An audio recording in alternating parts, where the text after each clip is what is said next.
यहाँ मौजूद हमारे किसान भाई बहनों से सबसे पहले जानेंगे कि यहाँ पर बहुस्तरीय यानी मल्टी लेयर फार्मिंग कौन कौन कर रहा है और क्यों कर रहा है, उसके क्या कुछ लाभ उन्हें पता है। जी मांगेराम शर्मा कुनेड़ा। जी, क्या जानते हैं बहुस्तरीय खेती के बारे में? बहुस्तरीय में जी हम जो जी 6 फसल लगाते हैं जी एक साथ में जी। मल्टी लेयर में, और उसमें जो हमारी आमदनी निरंतर चलती रहती है, डेली पैसा आता है जी उसमें। जी। कि आज एक फसल चल रही है, कल दूसरी चालू हो जाएगी और उसमें जो है बहुत ही अच्छी इनकम होती है जी। हमारे जो बाबा जी है वो एक स्मार्ट फार्मर है, क्योंकि वो जानते हैं कि बहुस्तरीय खेती से उनकी आय बढ़ रही है और लगातार वो जो है वो पैसा कमा रहे हैं। एक बार तालियां हो जाए जोर से। जी, और कौन बताएगा?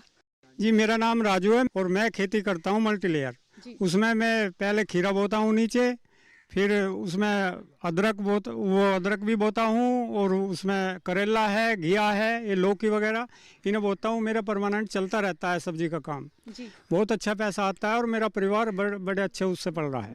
बहुत बढ़िया, एक बार तालियां हो जाए, क्योंकि ये जानते हैं बहुस्तरीय खेती के क्या फायदे हैं। बाबा जी के पास चलते हैं। नाम मेरा धर्मवीर सिंह है। धर्मवीर जी मल्टी लेयर फार्मिंग कर रहे हैं? हाँ जी, कई साल से। जी, क्यों कर रहे हैं? बस ये आमदनी की वजह से कर रहे हैं, कई फसल बोते हैं उसमें। उसके और क्या कुछ लाभ हैं वो आप हमें? लाभ क्या है, जो लाभ है जी, कई फसल बोले हैं उसमें जो सितंबर अक्टूबर तक हमारी फसल चलो जाओ। जी बैठिए। तो देखिए, लाभ सबसे बड़ा यही है, किसानों को जो समझ में आता है कि उससे जो आय वो ले रहे हैं वो उनकी बढ़ गई है। हम और भी लोगों से जानते हैं, एकदम पालती मार के बैठे हुए हैं हमारे एक किसान भाई। मल्टी लेयर फार्मिंग कर रहे हैं? जी, कर रहे हैं 3 साल से। जी, क्या फायदा हुआ है इस फार्मिंग को अपनाने से? फायदा जी, पहले जो हम मुनाफा लेते थे वो तकरीबन बीघा में 20 से 25 हज़ार रुपये बचते थे। अभी जो हमें 6 माह में बच रहे हैं वो 50 से 60 हज़ार रुपये हमारा मुनाफा अपना पर्सनल है। बहुत बढ़िया, एक बार तालियां हो जाइए।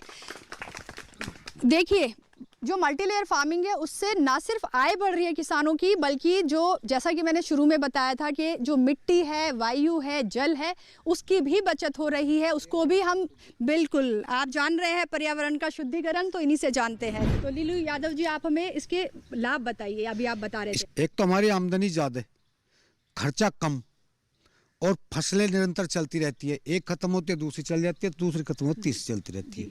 नीचे हम दूसरी फसल ले लेते हैं, ऊपर फल बेल वगैरह सब फसल कई प्रकार के ले लेते हैं जी। इससे हमें बहुत फायदा होता है। अभी जब मैं उधर से आ रही थी तो आपने बहुत अच्छा एक पॉइंट बताया था। इससे हम पेस्टिसाइड ये भी कम यूज करते हैं, जैविक अपना बनाते हैं, जैविक की उसको स्प्रे करते हैं, क्योंकि जिससे कि हमारा पर्यावरण शुद्ध रहे। बहुत बढ़िया, तालियां हो जाइए।